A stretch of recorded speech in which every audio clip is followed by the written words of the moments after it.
সদ্য college pass দুজন সাংস্কৃতিক মনস্ক ছাত্র, যারা আমার খুব স্নেহেরও বটে। সে আজিজ অনির্বাণ আড্ডাপাড়া জংশন নামে একটি ইউটিউব চ্যানেল পরিচালনা করে।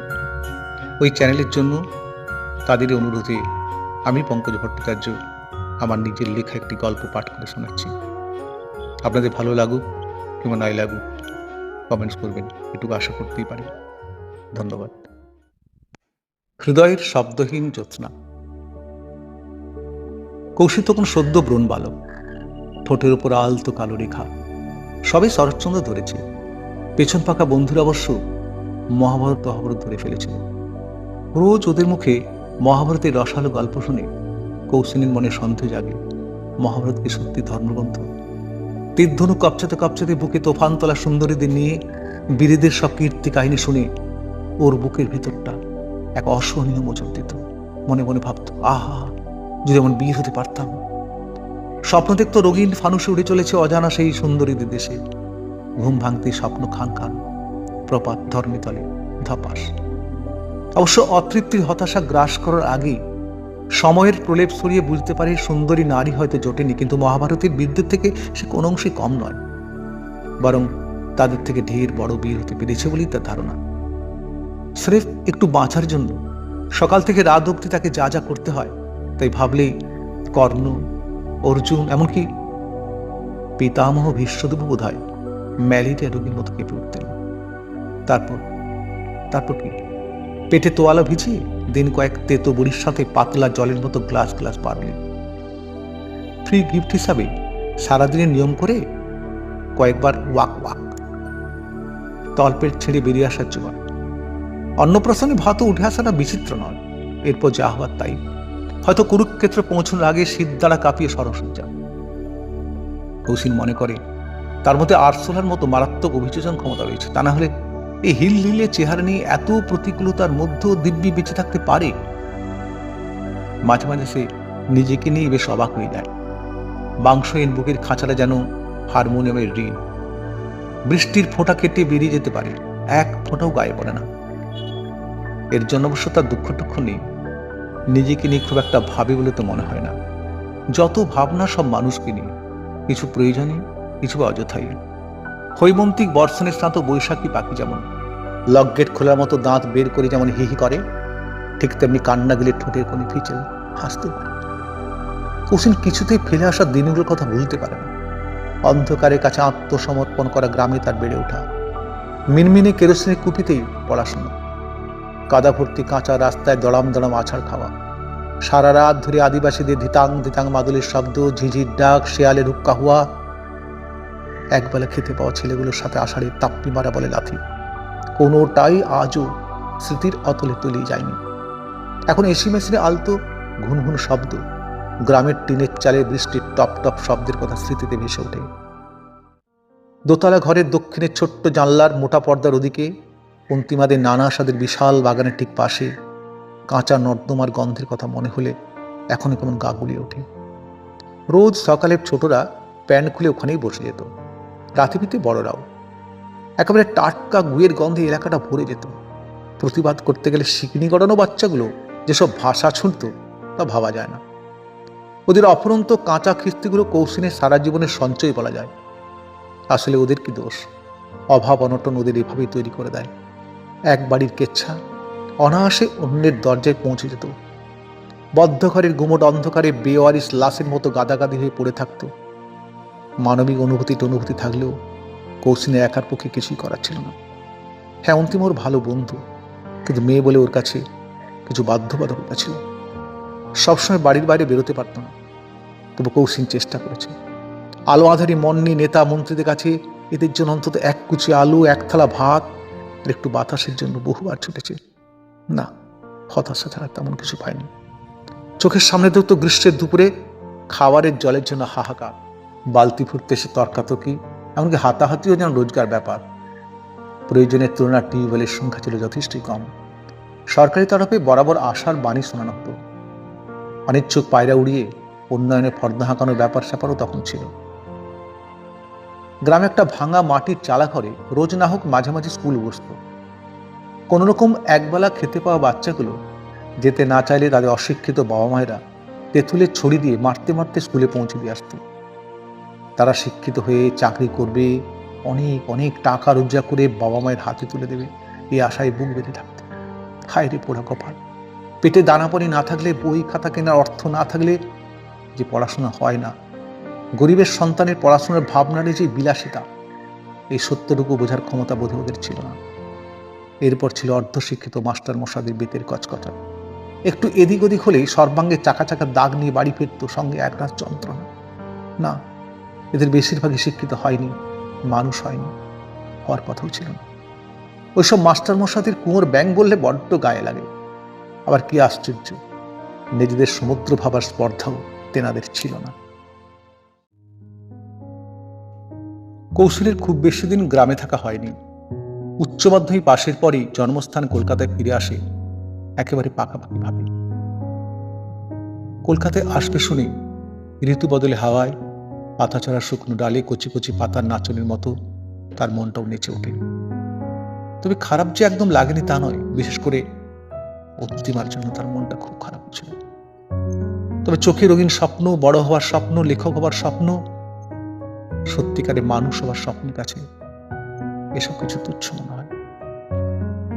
যদিও বছর খানেকের মধ্যে অন্তিমাও কলকাতায় তার মামার বাড়িতে চলে আসেন। কৌশিন শিয়ালদায় আর অন্তিমা কলেজ স্ট্রিট অঞ্চলে থাকত। প্রায় দেখা সাক্ষাৎ হতো। কৌশিনের রাজনীতিতে বড্ড ঝোঁক ছিল, অন্তিমার বাধাতেই তার হয়ে ওঠেনি। এটা তার পক্ষে খুবই শুভ হয়েছে বলা যায়। তা না হলে লেখক হবার স্বপ্ন বাস্তব রূপ পেত কিনা সন্দেহ। যদিও আজকের কৌশিন হতে বেশ সময় লেগেছে, কষ্টও সহ্য করতে হয়েছে বিস্তর। প্রতিনিয়ত অন্তিমা ওর পাশে থেকেছে, একটার পর একটা কাগজে লেখা পাঠিয়েছে। প্রথম কোনো কাগজেই একটা গল্পও ছাপার যোগ্যতা অর্জন করতে পারেনি। তবে কৌশিন কখনো হতাশ হয়নি, বরং যোগ্যতা বাড়ানোর চেষ্টা করে গেছে প্রতিনিয়ত। কৌশিন এটুকু জানতো, আনকরা পেনের রিস্ক কোনো সম্পাদক বা বিভাগীয় সম্পাদক সহজে নিতে চাইবেন না, এটাই স্বাভাবিক। হয়তো অনামী লেখা দেখেই ডাস্টবিনে জমা পড়ে যেত, তবু সে বারবার ধৈর্যের পরীক্ষা দিয়ে গেছে। অন্তিমা বোঝাতো, সাহিত্যে হঠাৎ করে উদিত হওয়া যায় না, অনেক সাধ্য সাধনায় বাণিজ্যিক কাগজে স্থান জোটে।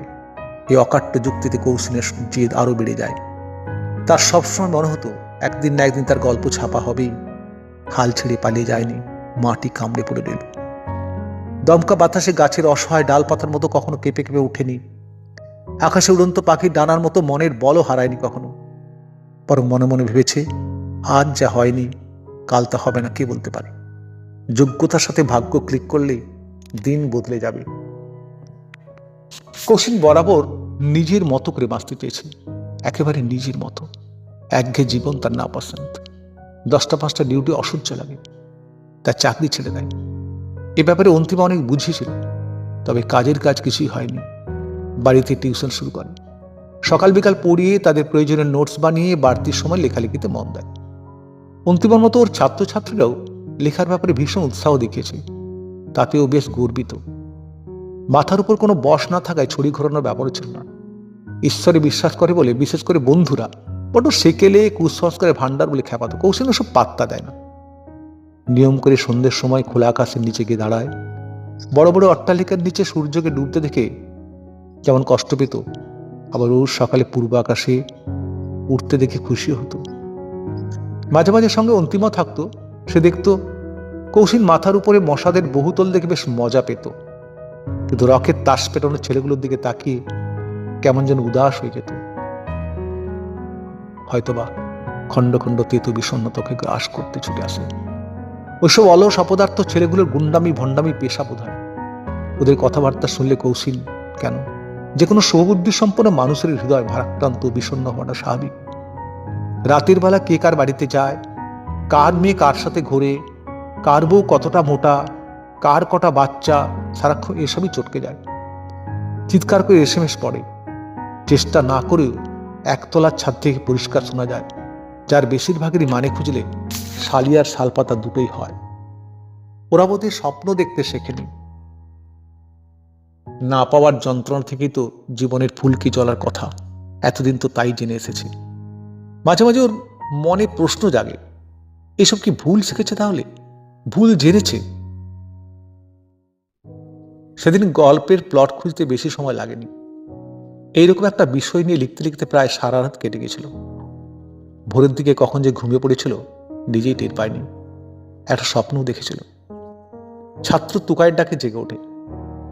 কৌশিনের মনে হয় স্বপ্ন বোধহয় দিনের আলো সইতে পারে না। চোখ না খুলে খাটের উপর সোজা হয়ে বসে। অস্থির তুকাই, স্যার স্যার দরজাটা খুলুন স্যার, স্যার আমি তুকাই, আসছি, একটু দাঁড়া। জানলার ফোকল ঘরে সারা মুখে নরম সূর্যের হলদে আলো এসে পড়ে। মশারি তুলে বেরিয়ে দরজা খুলতে তুকাই প্রায় হুড়মুড়িয়ে ভেতরে ঢুকেই একটা খবরের কাগজ হাতে ধরিয়ে দেয়। কৌশিন কিছু বুঝে ওঠার আগেই আবার হাত থেকে কাগজটা প্রায় কেড়ে নিয়ে খড়মড় করে পাতা উল্টিয়ে কৌশিনের চোখের সামনে ভাসিয়ে দিল। পরিষ্কার দেখল কাগজে কৌশিনের গল্প ছাপা হয়েছে। চোখটা কয়েকবার মিটমিট করে ভালো করে রগড়ে নিয়ে আবার দেখল, না ভুল নয়, একেবারে সত্যি। আনন্দে তুকাইকে জড়িয়ে ধরে, বাচ্চা ছেলের মতো চিৎকার করে বলে, আমি পেরেছি, আমি পেরেছি তুকাই, আমি পেরেছি। নিশ্চল তুকাইয়ের চোখের কোণে জল দেখে বুঝতে পারে সেও তার স্যারকে, তার কৌশিনদাকে কতটা ভালোবাসে। কিছুক্ষণের মধ্যে অন্তিমা চলে আসে, সাথে কয়েক বাক্স মিষ্টি। শুধু কৌশিন নয়, অন্তিমাও যেন এ দিনটার জন্য অপেক্ষা করছিল। লাল সোনায় মাখামাখি হয়ে বিকেলের আকাশটাকে যেমন পৃথিবীর সব অন্ধকার বড় বড় প্রাসাদ অট্টালিকার গা বেয়ে মাটির নিচে নামিয়ে দেয়, ঠিক তেমনি করে কৌশিন মনটাকেও ইদানিং কে বা কারা যেন ঘন অন্ধকারে ডুবিয়ে দিয়ে যাচ্ছিল। বন্ধু বান্ধবরা ব্যঙ্গ বিদ্রুপ করে বলতো, ছাড় ছাড়, সে লেখালেখি ছাড়, তোর প্রতিভার দাম কেউ দেবে না, বুঝলি, আর বাজে সময় নষ্ট করে একটু মস্তি কর, ফুর্তি কর। তার প্রতিভার দাম দেওয়া কাগজের সম্পাদককে সে কোনোদিন ভুলতে পারবে না। এরপর বহু বছর কেটেছে, কৌশিনকার পেছনে তাকাতে হয়নি। একটার পর একটা কাগজ ম্যাগাজিনে তার লেখা গল্প উপন্যাস ছাপা হতে থাকে। অর্থ যশ পরিচিতি সবই পেয়েছে, কিন্তু আজ অন্তিমা তার পাশে নেই। এটাই দুঃখের, এটাই কষ্টের। সব পেয়েও মনের মধ্যে অন্তিমা বড্ড ঘাই মারে। তবে ওর কথা ভেবে মাঝে মাঝে কৌশিনের বুকের ভেতর কেমন যেন আনন্দের মুচকিও বাজায়। গ্রামের কাঁচা রাস্তায় সাইকেলের পেছনে বসিয়ে মাইলের পর মাইল ক্রিং ক্রিং ক্রিং করে উড়ে যাওয়া, কুলুকুলু নদীর পাড়ে বসে খুনসুটি, সবই মনের মধ্যে এখনো জ্যান্ত হয়ে ঘুরে ঘুরে বেড়ায়। শহরে আসার পরও তাদের বন্ধুত্বের একটুও চির ধরেনি। বন্ধুত্ব ভালো লাগা থেকে কখন যে দুটো সবুজ মনের আদান প্রদান ঘটে যায় তা বোধ তার নিজেরাও টের পায়নি। দুজন দুজনকে ভীষণ ভালোবাসত, কিন্তু শেষ রক্ষায় ওঠেন। ঘর বাঁধার স্বপ্ন পূরণ হয়নি। অন্তিমার বাবা গোঁড়া ব্রাহ্মণ, তার উপর বড় লোক। কৌশিন কায়স্থ, সচ্ছল হলেও বড় লোক নয়। প্রায় জোর করে দ্বিগুণ বয়সে একটা লোকের সাথে বিয়ে দেয়। রাসবাড়ি অ্যাডভোকেট বাবার সাথে তর্কে পেরে ওঠে না। নিজের ইচ্ছে অনিচ্ছাগুলো মনের মধ্যে গুমড়ে মরে। এই যুগেও জাত পাত শ্রেণীর সূক্ষ্ম মোটা ফারাক দেখে স্তম্ভিত। গ্রাম্য সরল সহজ লাজুক মেয়েটি বাবার মায়ের কথার উপর তুড়ি মেরে সব ছেড়ে ছুড়ে বেরিয়ে আসতে পারেনি সেদিন, সাহসী করেনি। তাই বলা যায় সম্পূর্ণ নিজের অমতেই মালা বদলে বাধ্য হয়। না, অন্তিমা সুখী হয়নি। খুব বেশি দিন স্বামীর ঘর সংসার করতে পারেনি। বিয়ের মাত্র দিন সাথে যেতে না যেতেই গলায় ফাঁস দিয়ে আত্মহত্যা করে। ঢাকুরিয়া বীজের পাশ দিয়ে গেলে আজও বড় কষ্ট হয় কৌশিনের। বুকের ভেতরটা হু হু করে ওঠে। অন্তিমার শ্বশুর বাড়ির বিশাল ফ্ল্যাট থেকে সারা গায়ে ফুল ছড়িয়ে কপালে চন্দনের ফোঁটা কেটে স্বর্গরথে অন্তিমার অন্তিম যাত্রার খবরটা শোনার পর সেদিন সারা রাত দু চোখের পাতা এক করতে পারেনি কৌশিন। বেশ কয়েকদিন মাথার মধ্যে নতুন কোন গল্পের প্লটও ঘুরপার খায়নি। এখন অবশ্য নিজেকে অনেকটাই সামলে নিয়েছে।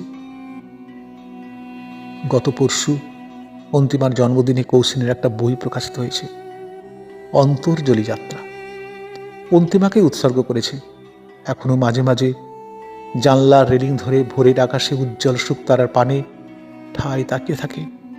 ওর মধ্যে যেন নতুন করে তার অন্তিমাকে খুঁজে পায়। চোখ বন্ধ করলে পরিষ্কার যেন শুনতে পায় অন্তিমারই কণ্ঠস্বর। কি বলে গো এই প্রভাতে নেই আমি,